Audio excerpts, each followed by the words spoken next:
오늘은 좀 일찍 나오셨네요. 여러분들이 태극기를 들고 나오신 지가 이제 3년 많이 힘드시죠? 또 눈에 보이는 성과도 없고 해서 답답해 하시리라고 생각합니다. 그런데 그렇지 않습니다. 바로 여러분들이 우리 이 태극기 집회가 대한민국의 역사의 진실을 바로잡고 있습니다. 오늘 제가 그 말씀 좀 드리려고 합니다.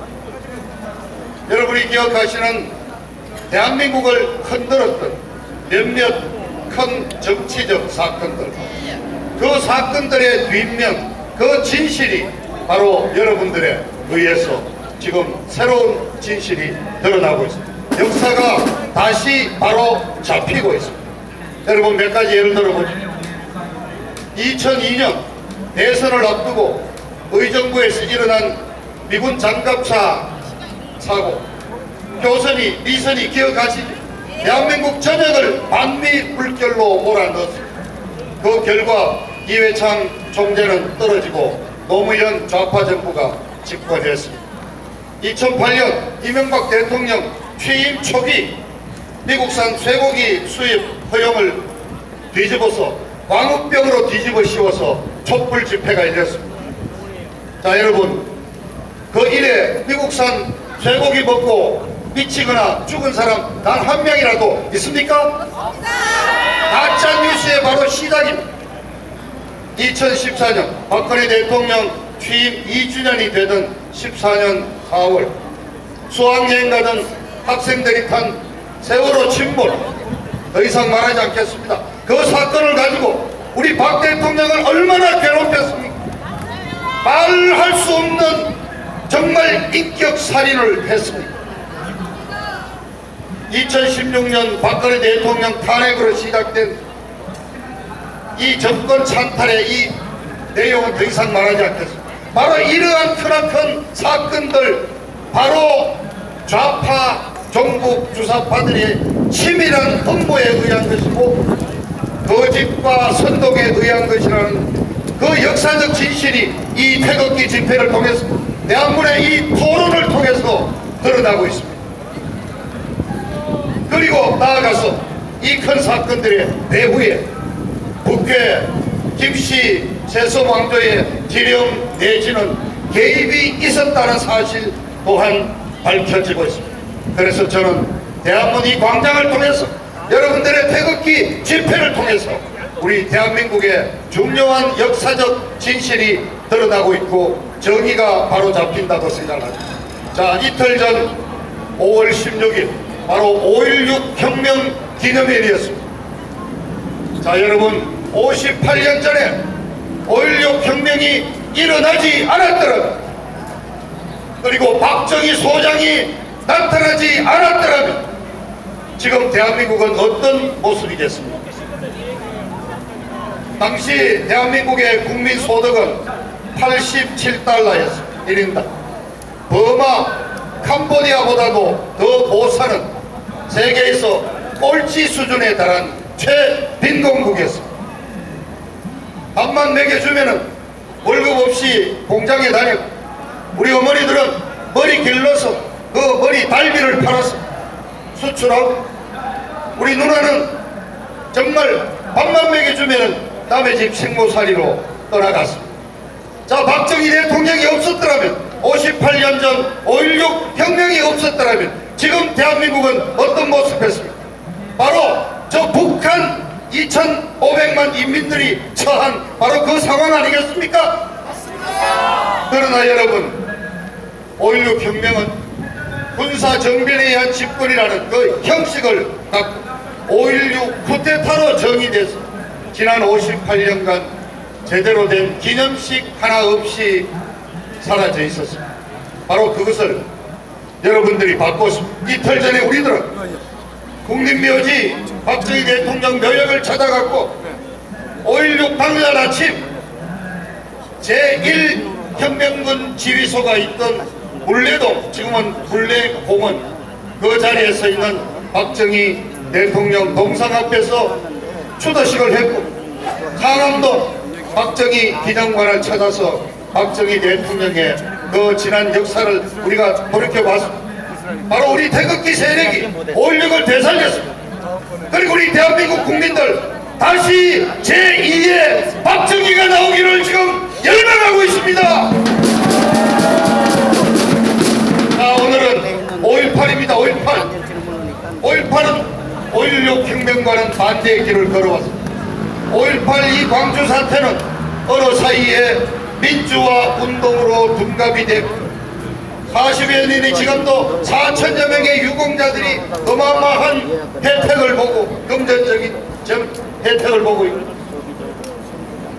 광주와 전라도 이 5.18은 대한민국의 그 누구도 건드릴 수 없는 성적이 되고 있습니다. 특히 대중예술 그중에 영화가 5.18을 미화하는 데 앞장섰습니다. 그러한 대중문화 예술을 통해서 그려진 5.18의 이미지는 어떤 것입니까? 한마디로 말하자면 5월 18일 아침 그 착한 전남대학교 대학생들이 김대중 석방을 외치면서 평화로운 시위를 하고 있었는데 갑자기 중무장한 특수부대가 계엄군으로 드러나서 그것도 소주를 잔뜩 마시고 취한 채 전라도 놈 씨를 말리러 왔다 그러면서 무자비한 학살을 다했다. 이것이 지금까지 39년간 우리 국민들에게 뒤집어 씌워진 5.18의 이미지. 과연 그랬습니까? 그 평화로운 집회를 계엄군이 진압했습니까? 자, 저희들은 몇 가지 의문을 제시합니다. 광주시를 비롯해서 인근, 화순, 나주군 17개 군에 분산 배치된 44개의 경찰 무기고가 하루 한날 동시에 털려서 4시간 만에 수만 자루의 카빈 소총과 수십만 발의 탄약을 탈취해 갔습니다. 아시아 자동차를 습격해서 장갑차 4대를 끌고 나오고 버스와 틀었던 수백 대의 차량을 탈취했습니다. 광주 교도소를 6차례나 습격을 했습니다. 이게 그렇게 착한 전남대학교 대학생들이 한 짓이겠습니까? 아니라고 생각합니다. 저희들.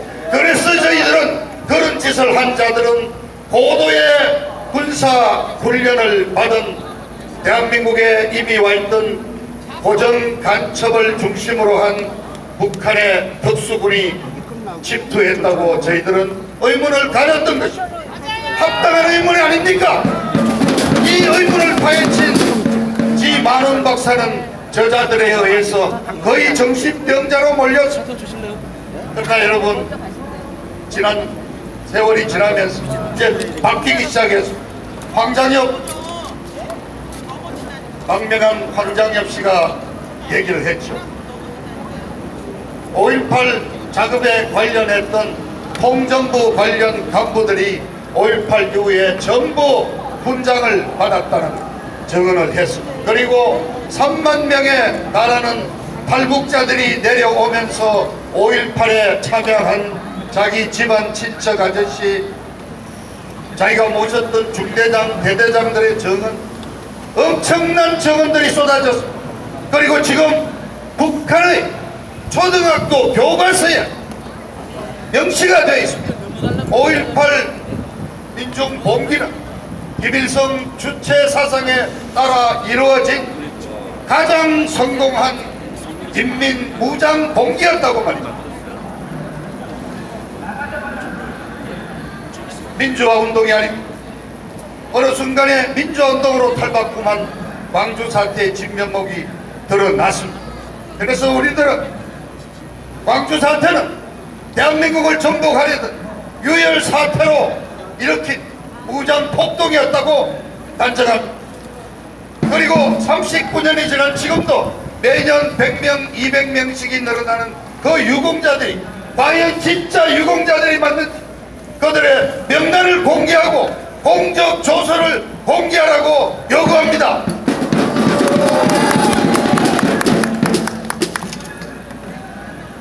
자, 이제 5.18 역사 우리가 오늘 바로 오늘 여러분 우리는 국립묘지로 갑니다.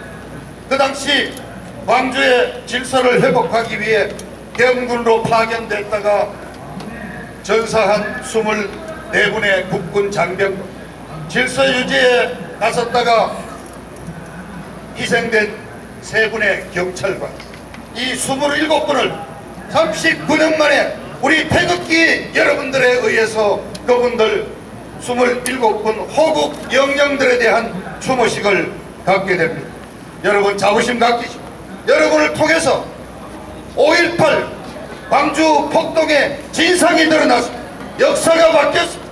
역사의 정의가 다시 살아났습니다. 정말 자랑스럽습니다.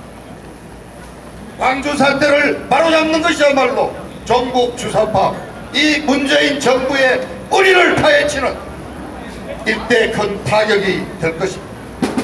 오늘 정말 27분 이분들이 어떠한 과정에서 누구에게 어떻게 해서 총을 맞아 돌아가셨는지 그 진상도 밝혀지기를 강력히 촉구합니다. 그리고 그분들에게 광주 유공자들에게 합당하는 국가의 위로와 포상이 반드시 있어야 된다고 주장합니다. 바로 그렇게 27분 그 영웅들의 대한민국을 지켜낸 분들입니다. 그분들에 대한 합당한 진상규명과 보상이 이루어지는 것이 광주의 명예를 회복하는 것이고 5.18의 명예를 회복하는 것이라고 저는 생각을 합니다. 대국 시민 여러분, 마지막으로 한 말씀만 더 드립니다. 오늘 오전 10시 광주에서 5.18 기념식이 크게 되었습니다. 문재인이 또 참석을 했다고 그럽니다. 그런데 거기에 제1야당이 자유한국당의 황교안 대표와 나경원이가 왜 거기 참석을 하느냐 말입니다. 태극기가 없습니다. 애국가도 부르지 않습니다. 님을 위한 행진곡을 부르는 그 5.18 기념식에 황교안 나경원이가 왜 가냐라는 겁니다. 저희들은 기억합니다. 당대표 경선 과정에서 황교안이가 분명히 얘기했습니다. 5.18은 민주화 운동이고 광주는 민주화 운동의 성지라고 말했습니다. 다시 무슨 황교안 나경원 정말 그렇게 생각하는가? 그렇다면은 우리 태극기 세력과는 의견이 다르다. 우리는 분명히 같이 갈 수 없다는 걸 분명히 말씀합니다. 저 지금 종북 좌파들이 오지 말라고 그랬지 않습니까? 5.18 망언을 한 이른바 이종명 의원을 징계하라고 요구를 하고, 지금 5.18에 관련해서 비방을 하면은 징역 7년을 때리는 왜곡 방지법안까지 내놓았습니다. 오지 말라는 광주를 왜 황교안이하고 나경원이는 굳이 찾아가야 되느냐 말입니다. 어떻게 보면 저분들은 그렇게 얘기할 겁니다. 광주에서 우리가 표를 얻어야 되니 아직 대통령 선거 멀었습니다. 대통령 유세 노름은 그만하세요. 싸워야 합니다. 지금은 황교안 나경원, 지금은 이 종북 좌파 정권과 원내에서 싸우고 원내에서 싸우고 아스팔트에서 싸워야 합니다. 그 바로 핵심이 5.18에 대한 정의입니다. 5.18은 민주화 운동이 아니라 대한민국을 정복하려던 유혈 폭동이었다는 사실을 말씀드립니다. 애국 시민 여러분, 오늘 27분 영웅들의 깊은 애도의 말씀을 드리면서 제 연설은 줄이겠습니다. 감사합니다. 박성문 의원님께